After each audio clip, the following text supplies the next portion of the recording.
ethically and responsibly, how we can make the assessment experience something that the students is actually looking forward to and enjoy. It's not something that they dread going into, or it's not something that they think is a chore. When you talk about digital assessment, then authenticity, integrity is something that you then have to make sure that you uphold. You're listening to Around the School Table, hosted by me, Steve Davis, and proudly powered by Zuno Suite. We'll be bringing together the many voices shaping primary and secondary education across Australia, from principals and teachers to education thought leaders and system innovators. Whether you're in the classroom, the staff room, or the boardroom, this is your podcast to be informed, inspired, and connected. Today on Around the School Table, we're joined by Hans Moningka, Director APAC at RM, a global leader in educational assessment powering exams for major bodies around the world. With multilingual expertise spanning Indonesian, Japanese and Mandarin, Hans guides the shift towards digital assessments across the region, balancing innovation and integrity. In this conversation, he'll be exploring AI's role in proctoring and cheating prevention, the slow but steady move to digital exams, and how schools can bridge the gap between tools and effective use, especially amid rising AI-generated content. So if you're an educator who's navigating assessment's future, I think in this chat you'll find that Hans offers practical optimism and strategic insights. Hans, welcome to Around the School Table. Welcome, Steve, and all the listeners. I'm glad to be here. Now, Hans, at RM, you work with some of the most influential assessment bodies around the world, from national curriculum authorities to international boards. I'm going to do a bit of name dropping here. We've got the International Baccalaureate, IB, Cambridge University, they manage the GCSE in the UK, and more closely to home, in my home state, the South Australian Certificate of Education Board, the SACE. Can you unpack RM's role in the global assessment ecosystem and why assessment integrity is so important? Yeah, thanks, Steve. Very strong name dropping there. But we're definitely proud to be partnering with sort of world-class organizations such as your own SACE board, as well as New Zealand Qualification Authority that we work with as well in providing the best possible assessment solution for school students. One of the things that we proud ourselves in RM is that we offer a personalized, flexible assessment opportunities which fits today's changing profile, right? So in today's sort of society, we've got changing demographics, changing requirements. And when we talk about digital assessments, it's not as simple as replicating something on paper on screen. It's trying to do what is possible in terms of assuring that candidates, in this case students, because we do also other work with professional qualification authorities and bodies such as the International Chartered Accountants, England and Wales, and APAC as well. It's focusing on the person. So when they complete the assessment, they are confident that they are assessed for what they are capable of and what they know. It's not just a regurgitation of knowledge in that sense, right? And I think that authentic assessment experience is very important in this day and age, particularly when you consider the influence of AI and all that sort of thing. I suppose if I have to distill it into one sort of statement, is that what we are trying to do in RM in terms of assessment integrity is that when we offer assessment, we are offering assessments so that it is not measured by what is technically possible, but by the experience and how well it works for the candidates.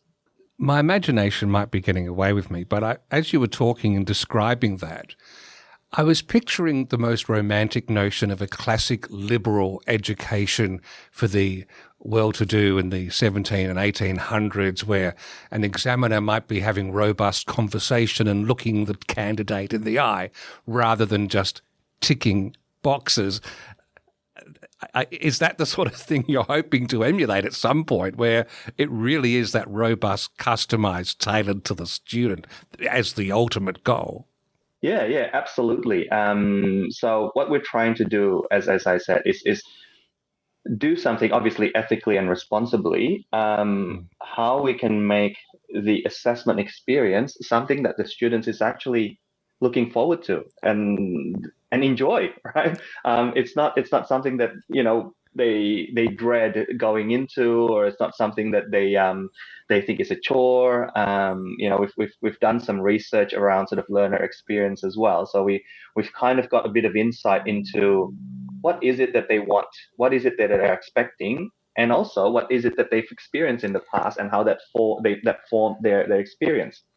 That's such an attractive paradigm. I was listening to a podcast with two academics from America, and one of them said he was glad he did English Lit as a major, because as he got into it, he thought, I get to read these books as part of my study, and was loving every moment of it.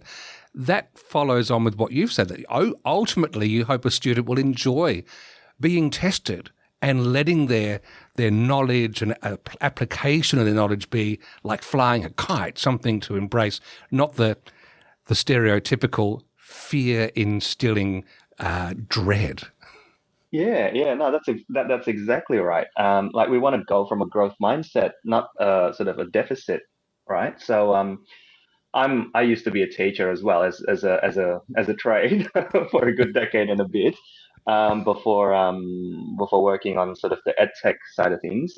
So when we talk about a learner and their experience and their journey, it's so important that we make that a valuable experience, right? We want to build confidence. We want to reduce anxiety. We want to make that. We want to make the experience as well as it could for them. On a personal note, I mentioned in my introduction that you speak Indonesian, Japanese, Mandarin in the mix. How often do you have to switch between languages in your work leading RM's APAC team? Interestingly, not so much. I mean, selamat pagi, ohayo gozaimasu, and ni hao for you, right? It's I'm lucky enough to grow up learning languages and being culturally diverse. I think the more crucial part of sort of my multicultural, multilingual experience is not the language itself, but it's the cultural awareness.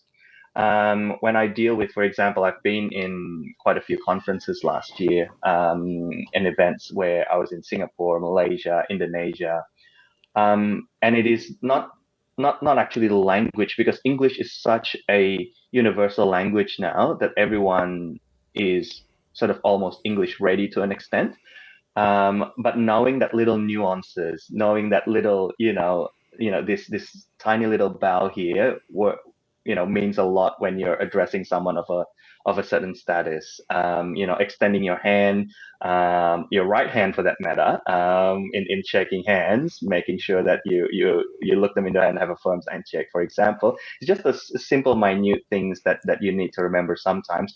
But that's just sort of a glimpse of the overall cultural awareness that I experience almost day by day.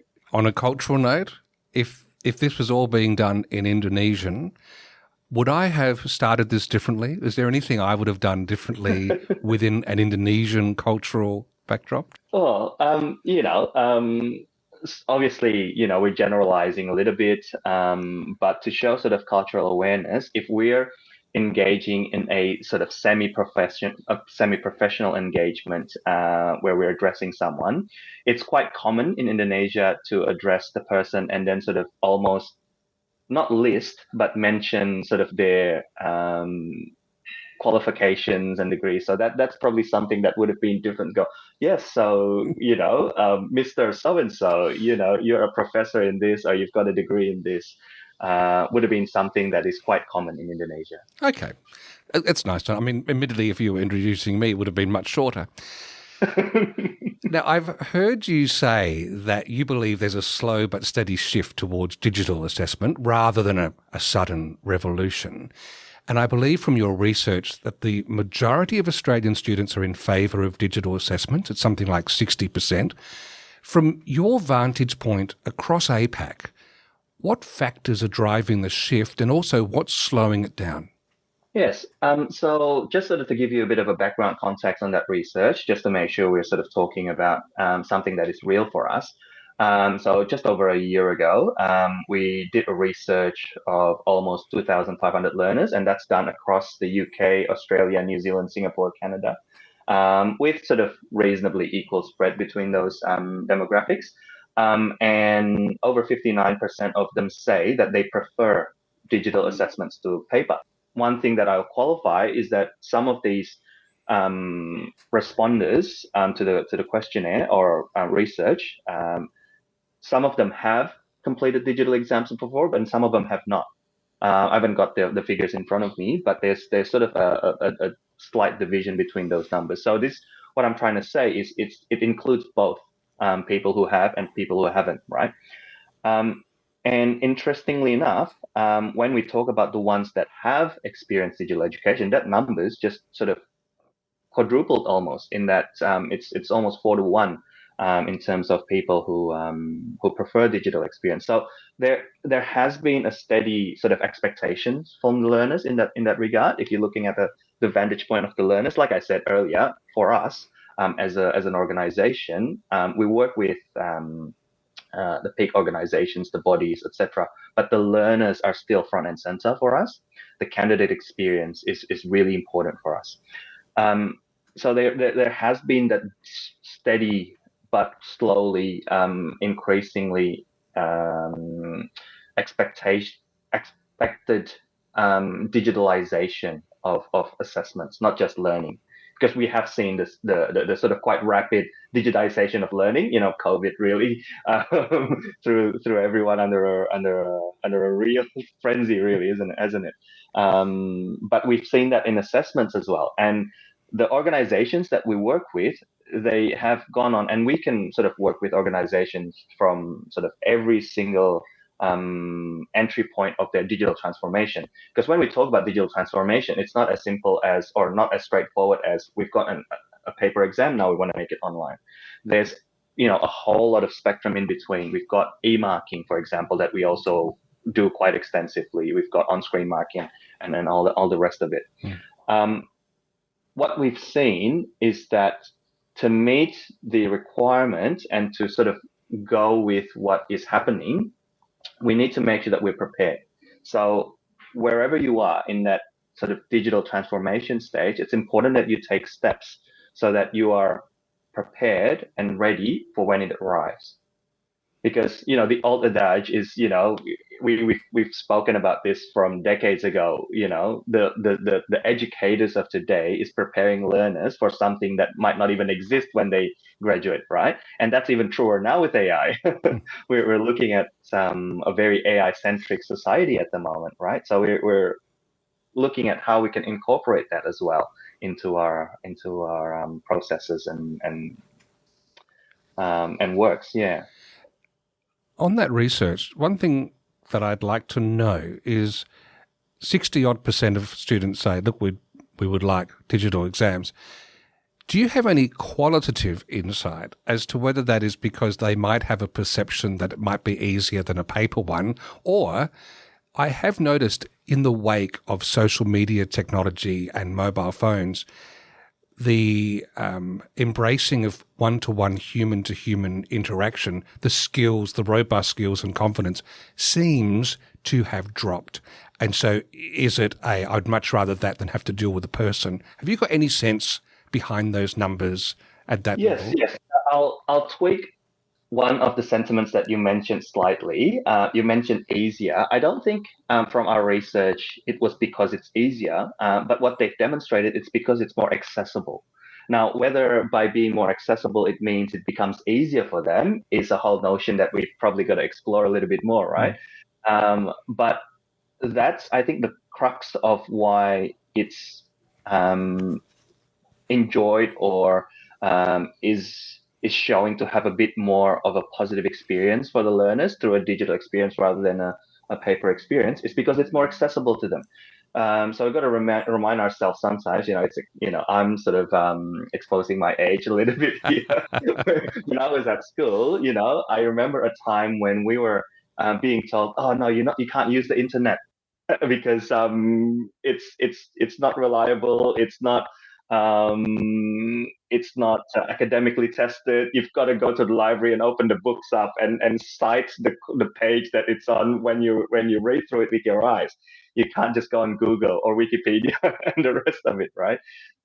So it's a similar thing for nowadays students. Digital assessment is just more accessible to them.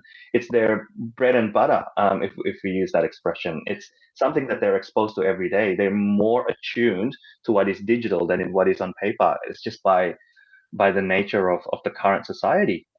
They consume information in that regard. They process information in that way, and it seems like it's almost makes sense, right? That they want to be assessed in that same way. And on the human-to-human aspect, just a greater comfort level, is that what's coming through? I think so. I think as humans, we like what is sort of familiar to us, right? So it goes in the same way. So if digital is familiar to us, then that's also something. It opens up, a whole lot of, I want to say, can of worms, because it's not a negative thing. It's just something that you have to discern, because obviously when you talk about digital assessment, then authenticity, integrity is something that you then have to make sure that you uphold, right? You can't just give them a digital exam because that's what they want, and then they can use whatever they want and not display their knowledge, because you still have to have that assessment component to it. Managing school communication, student progress, and daily operations can be overwhelming. From tracking student performance to managing staff schedules and keeping parents in the loop, it's easy to get lost in the chaos. But it doesn't have to be. Meet Zuno, a simple, powerful, all-in-one school management solution that brings everything and everyone together in one place. Trusted by over 500,000 staff, parents and students, Zuno adapts to your unique needs, offering seamless integration and exceptional support every step of the way. With Zuno, schools save time, parents stay connected, and students can thrive, creating a stronger and more engaged school community. Ready to transform the way your school operates? Visit zuno.com.au today and experience the power of simplicity. Now, you mentioned authenticity and integrity. Yeah. I want to look at both of those. Let's do integrity first, because back in my day, assessments, it was all pen and paper. I found some the other day as I was going through some files. I can't believe that I wrote that much, or that anyone was able to read it. These days, with your digital exams, they've got to cover video, audio, sometimes the input of mathematical and scientific calculations. To make sure it does have integrity, it is really that student, I've heard that the digital assessments can actually monitor mouse and even eye movements to assist with remote proctoring, which does seem very sci-fi to me. Can you just give us a glimpse of how that works? Yes. So technology has gone leaps and bounds since I've been at school, that's for sure. And in RM, I've seen in the last sort of year and a bit, in terms of being exposed to what's possible and how they do their assessments, etc. As you mentioned, we've got a whole gamut of items, item types, input types. As you said, we're able to, because like I said earlier, we don't want to just replicate on paper because that'll be just redundant, right? So when we talk about digitalized assessment, we're talking about inputting videos, audios, making sure we can upload translations, readily translatable question items, and as you said, scientific formulations, that's all available in our platform. But you are absolutely, spot on when you said we need to make sure that that's also still being assessed in a way that upholds integrity, right?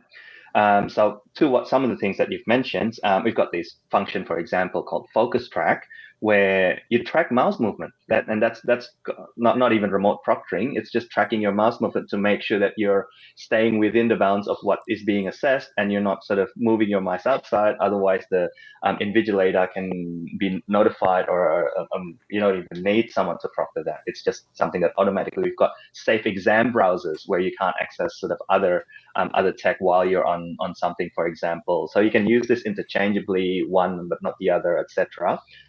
Remote proctoring, obviously, is also something that is quite important, and you can add that layer of security as well, if you like. We've also got some partners that we work with to make sure that we're up to speed in terms of the latest tech, etc. Where we can add multiple devices to record keystrokes, to record your face, track eye movements, and AI will see whether you're actually looking at multiple things or just one thing, and then notify the examiners, right? So all those tech is available now. Wow. So how can I cheat? Well, just like with favour, Steve, if you're one of those students who wrote in font 2 and print it up and then stick it on your water bottles, you will find ways to cheat. Like, it's just I actually spoke to one of our sort of engagements. We had a meeting with the University of Melbourne, and one of the things that they brought up is they did some research, and they've got like a whole academic paper written on it where 5% of students will cheat, or something along those lines, right? Don't quote me on this because I'm quoting this verbatim. Yep. 5% of students will cheat. Doesn't matter what you do, whether it is paper, whether someone's standing in front of you, whether you are being recorded, whether 5% of them will try to cheat, one way, shape, or form. You've got students who will write on their arms, right? I don't want to say myself, but I've definitely seen friends who wrote on their arms going into the exam with long sleeves so that you can't see them, right? So they will cheat. You will still cheat. You will find ways to cheat,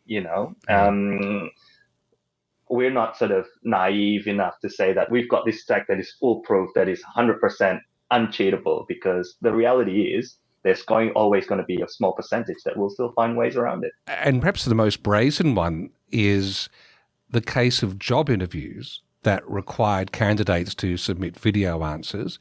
And then it was discovered that one of the candidates who was shortlisted had actually submitted a digital avatar of themselves.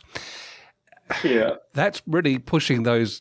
I mean, on one hand, you want to say, well, give that person a job if they've got that much ingenuity. But then the ethical side, you go, well, hang on, how will I know they're sticking to the straight and narrow? So it sounds like you are doing everything you can to make it harder and harder. But I guess where there's a will, there's a way. Yeah. I think that's the long and short of it. One of the ways that we, and this is probably sort of a little bit off that sort of notion, but I want to reiterate that when we use AI, we use it ethically and responsibly, right? We can't just be throwing out sort of sensitive information into the large language models, because then it trains them on that.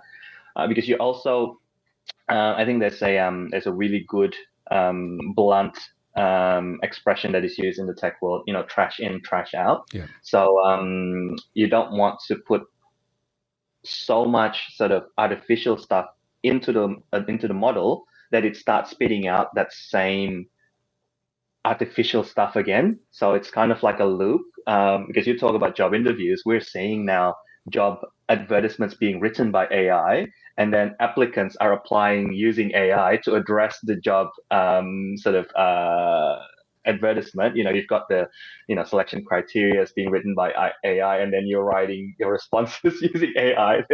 It comes then, it's not that different to submitting an AI avatar to interview for the job. Well, it is, because what gets lost in that is originality, individual originality. So it seems to me like you could have the best technology to sift for that, but it's becoming like sifting for specks of gold when you're gold prospecting, because people seem to be shrinking from it. This is the pointy end of where we are, not just within your realm of assessment, but within our realm of society itself, isn't it? It's a big question. It's a whole different interview. Yeah, it is. It is a whole different interview. I will throw you one snippet out of that same learner experience research that we did around sort of accuracy of assessment. About 2/3 of them, and we have to assume that they answer honestly. About 2/3 of them, so about 66, 67%, I don't remember the exact number, they say that, and these are the ones who have enough experience, I believe, of the digital assessment. So they're one of those. There's some of those who have had a digital experience of assessments. They say that they feel that they still can be accurately assessed. Just one thing for teachers. I mean, you mentioned earlier about COVID, EdTech just exploded. Many teachers were actually overwhelmed by the choice rather than empowered by the choice. From conversations with other educators, what do you think the biggest gap is between having the tools and actually using them well? Look, if I have to drill it down to two things, it'll be availability and preparation. So a lot of the times, the gap between what educators are doing, and I've definitely experienced the start of it with all the sort of the digitization that happened before I left the teaching profession. Everything was starting to go digital, even though not quite as rapid because it was prior COVID. The lack of sort of infrastructure, technology, there's still a lot of educators who are experiencing the reality of sometimes there's just not enough devices, sometimes there's just not enough time to ensure that devices are used properly. So it's a lot of those availability questions, right? Have you got the time? Have you got the space? Have you got technology? Have you got the infrastructure? Have you got a reliable enough internet? Have you got enough of a security framework that students won't play games while you're trying to deliver assessments, right? So these are all sort of the big questions. But all that aside, as one sort of massive real issue or concern, preparation is also equally quite good. So if we're talking specifically, for example, about assessments, one of our findings was also that the students are saying that if they are to be confident in performing at what they feel is an acceptable or an accurate level of their abilities, they reckon that, and this sort of aligns with some of our findings from elsewhere as well, when educators are saying, I need this much to prepare for it. It's up to 2 years that they need to, in some cases, more to prepare for not just the assessment itself, but also the platform and the method of that assessment, whether that's paper or whether that's digital, right? So if you're using a particular platform like ours, it might be that, the first year or two, it's a bedding in year when everyone's getting comfortable, but it's an important stage where you're preparing for that, because as with everything, change doesn't come easily, right? So depending on where you are, I mentioned sort of that digital transformation entry point. So depending on where you are, there's like 4 or 5 different possible entry points in our experience. Like I said, paper to digital, e-marking, on-screen marking, there's different styles, and just even on-screen item banking, for example, right? It's all about the preparation. It's all about the steps that you do to prepare for it. Because as with everything, you're only as good as how you prepare for it. Hans, finally, let's just take one step back. You're deeply embedded in the whole realm of digital transformation, integrity, of course, AI as well. Are you personally optimistic or cautious about the future of assessment? And is there a mindset shift, perhaps, that schools probably should make to stay credible and humane in this next chapter of our progress? Well, that's a very, very big question to finish the the conversation on, Steve. Look, personally, I'm by default optimistic about most things because I always try to see the glass half full. I don't think assessment will suffer from digitization, right? I think any experience, whether that is even a negative experience, is an opportunity for growth. So at the worst case scenario for myself personally, even if this whole digitization, this whole AI experience turned out to be a negative influence, we still grow from it. We still learn from it, and we'll be the better of it. And assessment will be the better because of it as well. That's my personal experience, right? In terms of what I've seen of sort of trends and what's happening currently, I don't believe that it's going away. I believe that assessment will continue on its digitization pathway because we're seeing organizations taking that up more rather than less. So, for example, in the UK, Ofqual, which is the sort of big body for qualification in England, they've also already committed now to offer all exams on screen by 2030. So that's not going away. That's happening. The IB and the Coupa, we're working on a long-term digital transformation project where we're moving all their exams to an online experience. So I don't personally see that that's going to go away.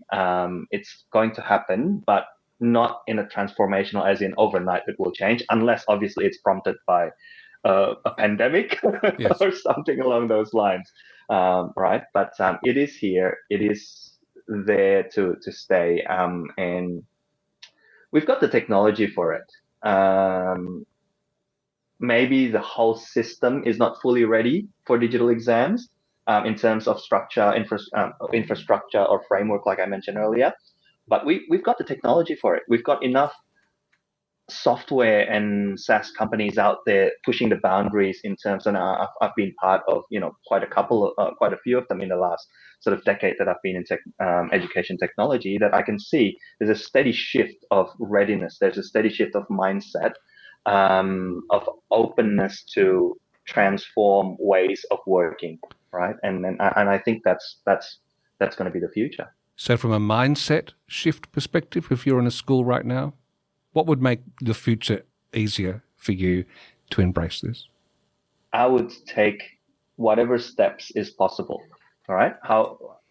Going back to what I was saying, there's different steps for everyone. The journey is not the same for everyone. Like, it's not like, okay, we have to be digitally ready, so we're going to start digitizing our maths exam. It's not like that, because it's different for everyone. For someone, it might just mean that, hey, we are going to add a digital element to one of our lessons, for example.